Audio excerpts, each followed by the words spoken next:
ସମୁଦ୍ର ରୁଚି ନଡ଼ିଆର ନର୍ମୀ ଏକ ଚାମଚ ପଡ଼ିଲେ ହୃଦୟ ଯାଏ ତରଳି। ଚିଙ୍ଗୁଡ଼ିର ମଜା ମଲାଇର ମାୟା। ଆଜି ଆପଣମାନଙ୍କୁ ନେଇଯିବି ଏକ ସ୍ୱାଦିଷ୍ଟ ଯାତ୍ରାରେ ଚିଙ୍ଗୁଡ଼ି ସହିତ ନଡ଼ିଆ ମଲାଇର କରି।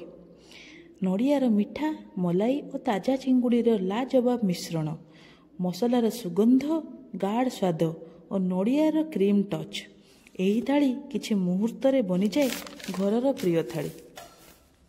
ନଡ଼ିଆ ମଲାଇର ମିଠା ଘନତା ହଳଦୀ, ଲଙ୍କା, ଅଦା, ରସୁଣ ପେଷା ଓ ଘିଅର ହାଲୁକା ଗନ୍ଧରେ ତିଆରି ହୋଇଥାଏ। ଏକ କ୍ରିମି ଓ ସୁଗନ୍ଧମୟ ପ୍ରସ୍ତୁତି। ଗରମ ଭାତ ଓ ନାନ୍ ସହିତ ଏହାର ସ୍ୱାଦ ବହୁତ ସୁନ୍ଦର। ପ୍ରତ୍ୟେକ ବାଇଟ୍ରେ ନଡ଼ିଆ ମଲାଇର ସ୍ମୁଥ୍ ଟଚ୍ ଆପଣଙ୍କୁ ସମୁଦ୍ର ତଟର ଅନୁଭବ ଦେଇଥାଏ। ତ ଚାଲନ୍ତୁ ନା ବନେଇବା ଚିଙ୍ଗୁଡ଼ି ସହିତ ନଡ଼ିଆ ମଲାଇର ତରକାରୀ। ତ ପ୍ରଥମେ ଚିଙ୍ଗୁଡ଼ିକୁ ଭଲ ଭାବରେ ଖେଳେଇ ଦେଇ ସାରିଲା ପରେ ତାକୁ ହଳଦୀ ଲୁଣ ଗୋଳେଇ ମ୍ୟାରିନେଟ୍ କରି ରଖିଦିଅନ୍ତୁ। ତାପରେ ଆପଣ ଯେଉଁ ପଇଡ଼ର ଯେଉଁ ମଲେଇ ଅଂଶଟା, ଯେଉଁଟାକୁ ଆମ ଓଡ଼ିଆ ଭାଷାରେ ନାଳି କୁହାଯାଏ, ତାକୁ ଗୋଟେ ବାଉଲରେ ବାହାର କରିଦିଅନ୍ତୁ। ତାପରେ ଯେଉଁ ଆମର ମସଲା ଇନଗ୍ରେଡ଼ିଏଣ୍ଟ ଦରକାର ଆପଣଙ୍କୁ ସ୍କ୍ରିନରେ ସବୁକିଛି ଦେଖାଯାଉଥିବ। ତାପରେ ଚିଙ୍ଗୁଡ଼ିକୁ ହଳଦୀ ଲୁଣ ଯେଉଁ ଗୋଳେଇ ରଖି ମ୍ୟାରିନେଟ୍ କରି ରଖିଥିବେ ତାକୁ ଆପଣ କଢ଼ା ବସେଇ ଗରମ ହେଲା ପରେ ତାକୁ ଭଲ ଭାବରେ ଭାଜି ଦିଅନ୍ତୁ। ଚିଙ୍ଗୁଡ଼ିକୁ ବେଶୀ ସମୟ ଭାଜିବେ ନାହିଁ। 5 ରୁ 7 ମିନିଟ୍ ମଧ୍ୟରେ ଚିଙ୍ଗୁଡ଼ି ଭଜା ରେଡ଼ି ହେଇଯିବ। ଏବେ ଆମର ଚିଙ୍ଗୁଡ଼ି ଭଜା ରେଡ଼ି ହେଇଯାଇଛି। ଏବେ ଆମେ ପ୍ରସ୍ତୁତ କରିବା ଆମର ମସଲା ପାଇଁ 4 ପ୍ରକାରର ପିଉରି। 4 ପ୍ରକାର ପିଉରି ମିନ୍ସ ଆପଣଙ୍କର ଟମାଟୋ କେବଳ ଗୋଟେ ପିଉରି, ପିଆଜ ଆଉ ଗୋଟେ ପିଉରି, ନଡ଼ିଆର ମଲେଇ ଆଉ ଗୋଟେ ପିଉରି ଏବଂ ରେଷ୍ଟ ଆପଣଙ୍କର ଅଦା, ରସୁଣ, କାଜୁ, ଜିରା, ଲଙ୍କା ସେଟା ଗୋଟେ ପିଉରି। ଆପଣ ସ୍କ୍ରିନରେ ଦେଖିପାରୁଥିବେ 4 ପ୍ରକାର ପିଉରି ରେଡ଼ି ହେଇଯାଇଛି। ତାପରେ ଆପଣ ଆଳୁକୁ ସ୍କୋୟାର ସାଇଜରେ କାଟି ତାକୁ ଭଲ ଭାବରେ ଭାଜି ଦିଅନ୍ତୁ। ଆଳୁ ଟିକେ ରେଡିସ୍ କଲର୍ ହେଲେ ତାକୁ ବାହାର କରିନେବେ। ତାପରେ କରେଇରେ ପ୍ରଥମେ ଆପଣ ଟିକେ ଘିଅକୁ ଆଡ଼୍ କରିବେ। ଘିଅ ତରଳି ଗଲା ପରେ ସେଥିରେ ଆପଣ ରିଫାଇନ୍ ତେଲ କିମ୍ବା ସୋରିଷ ତେଲ ଆପଣ ଦେଇପାରିବେ। ତେଲ ଦେଇ ସାରିଲା ପରେ ସେଥିରେ ଆପଣ ଟିକେ ମାତ୍ରାରେ ଚିନି ଦେବେ। ଚିନି କିଛି ଟାଇମ୍ ପରେ ଫୁଟିବା ଷ୍ଟାର୍ଟ ହେବ। ଆପଣମାନେ ସମସ୍ତେ ଜାଣିଥିବେ ଚିନି କ'ଣ ପାଇଁ ଦିଆଯାଏ, ଆମର କଲର୍କୁ ଏନହାନ୍ସ କରିବା ପାଇଁ। ତାପରେ ଆପଣ ଗୋଟା ମସଲା ଡାଲଚିନି, ଗୁଜୁରାତି, ଲବଙ୍ଗ, ଗୋଲମରିଚ, ତେଜପତ୍ର ଆଦି ଦେଇଦେବେ। ଗରମ ମସଲା ଟିକେ ସମୟ ଭାଜି ସାରିବା ପରେ ସେଥିରେ ଆପଣ କଟା ଯାଇଥିବା ପିଆଜକୁ ଦେବେ। ଫାର୍ଷ୍ଟ ଆପଣ ଯେଉଁ ପିଉରିଟି ଆଡ଼୍ କରିବେ ସେଇଟା ହେଉଛି ଆପଣଙ୍କର ପିଆଜ, ଅନିଅନ୍ର ପିଉରି। ତ ସେଇ ଗୋଟା ମସଲା ସହିତ ଭଜା ପିଆଜ ସହିତ ଆପଣ ପ୍ରଥମେ ଅନିଅନ୍ର ପିଉରି ଦେଇ ତାକୁ ଭଲ ଭାବରେ ଘାଣ୍ଟି ଦେଇ ତାକୁ ଭଲ ଭାବରେ ହାଇ ଫ୍ଲେମ୍ରେ 5 ମିନିଟ୍ସ ପର୍ଯ୍ୟନ୍ତ ତାକୁ ଏମିତି କଷି ଦିଅନ୍ତୁ।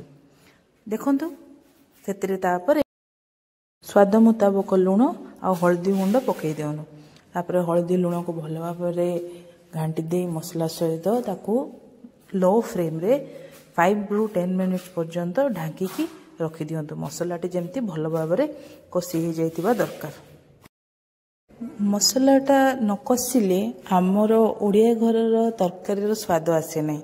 ଏଇଟା ଆମେ ସମସ୍ତେ ଜାଣିଥାଉ। ତେଣୁ ମସଲା କଷିବାକୁ ଆମକୁ ବହୁତ ସମୟ ଲାଗେ। ତାପରେ ଆପଣ ଢାଙ୍କୁଣୀ ଦେଇ ମସଲାକୁ ଢାଙ୍କି ଦିଅନ୍ତୁ। ସେ ଭଲ ଭାବରେ କଷି ହେଇଯିବା ପରେ ସେଥିରେ ଆପଣ ଲଙ୍କାଗୁଣ୍ଡକୁ ଆଡ଼୍ କରନ୍ତୁ। ଲଙ୍କାଗୁଣ୍ଡ ଆଡ଼୍ କରିସାରିଲା ପରେ ତାକୁ ମସଲା ସହିତ ଭଲ ଭାବରେ ମିକ୍ସ କରିଦିଅନ୍ତୁ। ମିକ୍ସ କରିସାରିଲା ପରେ ଦେଖନ୍ତୁ କଲର୍ଟା କେତେ ସୁନ୍ଦର ଆସିଯାଇଛି। ଲଙ୍କା ନଦେଲେ କ'ଣ ତରକାରୀର କୌଣସି ସ୍ୱାଦ ଥାଏ? ନଥାଏ। ଲଙ୍କା ନଦେଲେ ସ୍ପାଇସି ଫୁଡ଼୍ ଆମର ଓଡ଼ିଶାର ସବୁଠୁ ଫେଭରେଟ୍ ଫୁଡ଼୍। ତାପରେ ଆପଣ ଯେଉଁ ମସଲା ପିଉରି ଆଉ ଟମାଟୋ ପିଉରିକୁ ଏକା ସହିତ ସେଥିରେ ଆଡ଼୍ କରିଦିଅନ୍ତୁ। ସେ ଦୁଇଟାକୁ ଭଲ ଭାବରେ ମିକ୍ସ କରିସାରିଲା ପରେ ତାକୁ ଆପଣ ଲୋ ଫ୍ଲେମ୍ରେ 5 ରୁ 10 ମିନିଟ୍ ପୁଣି ରଖିଦିଅନ୍ତୁ। ମସଲାକୁ କଷିବାକୁ ଟିକେ ଟାଇମ୍ ଲାଗିବ। ଦେଖନ୍ତୁ ମସଲା କଷି କେତେ ସୁନ୍ଦର କଲର୍ ଆସିଯାଇଛି। ତାପରେ ସେଥିରେ ଆପଣ ଧଣିଆ ଗୁଣ୍ଡ 1 ଚାମଚ ଆଉ ଆପଣଙ୍କର କସ୍ତୁରୀ ମେଥି 1/2 ଚାମଚ ପକାଇ ତାକୁ ଭଲ ଭାବରେ ମସଲା ସହିତ ଘାଣ୍ଟି ଦିଅନ୍ତୁ। ଟିକେ ମସଲା କରିବାକୁ ଆମକୁ ଟିକେ ସମୟ ଲାଗେ।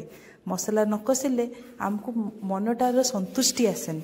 ତେଣୁକରି ମସଲା କଷି ହେଇଗଲା। ଏବେ ଆପଣ ଟିକେ ପାଣି ଦେଇ ତାକୁ ପୁଣି ଥରେ ଆଉ ଥରେ ଭଲ ଭାବରେ କଷି ଚାଲନ୍ତୁ। ଦେଖନ୍ତୁ ରେଡ଼ି ହେଇଗଲା ଆମର ଚିଙ୍ଗୁଡ଼ି ତରକାରୀର ମସଲା। ତାକୁ ପୁଣି ଆଉ ଥରେ ଟିକେ ଢାଙ୍କି ଦିଅନ୍ତୁ। ମସଲା କଷିବା ମୁଁ କ'ଣ ଆପଣଙ୍କୁ ଶିଖେଇବି? ଆପଣମାନେ ତ ମୋଠୁ ବହୁତ ଭଲ ଭାବରେ ଜାଣିଛନ୍ତି ମସଲା କଷିବା। କିନ୍ତୁ ଟିକେ ଷ୍ଟେପ୍ ବାଇ ଷ୍ଟେପ୍ ଆପଣଙ୍କୁ ଧୀରେ ଧୀରେ କଷିକି କରିବାକୁ ପଡ଼ିବ। ତାପରେ ଯେଉଁ ଭଜା ଯାଇଥିବା ଚିଙ୍ଗୁଡ଼ି आलू को रखिथिबे ताको आपण मसला सहित पकाई भल भाव में कषि दियंतु। Last it's the time for the hero of the recipe जेटा कि आपणकर नड़ियार मलई डाबर मलई जेटा आम नाली कहू एबे लास्ट सेटा को आपण ऐड करी चिंगुड़ी तरकारी सहित पुणी भल भाव में मिक्स करी ताको कषि दियंतु। देखंतु ना केते सुंदर कलर आसीगला केते सुंदर टेस्ट आसी जाइछि मते तो एबेठु लोभ लागिलानी। तापर आपण साइड रे गरम पानी जो करिक रखिथिबे आपण सेथिरे चिंगुड़ी तरकारी रे दे दियंतु। मु सब बेले सबु तरकारी रे कौन करे साइड रे गरम पानी करके रखे केबे भी ठंडा पानी कौन से झोल तरकारी रे देबेन ताले टेस्ट पूरा खराब हो जिवो। एबे आपणकर रेडी हो गला नड़िया मलई सहित आमर चिंगुड़ी तरकारी। एबे समस्त ये रेसिपी को ट्राई करंतु घरे समस्त को दियंतु आ केमती लागिला कमेंट रे जणांतु। आ वीडियोटी भलो लागि त निहाती लाइक शेयर और सब्सक्राइब करंतु। माछ केमती लागुची? यम्मी। यम्मी।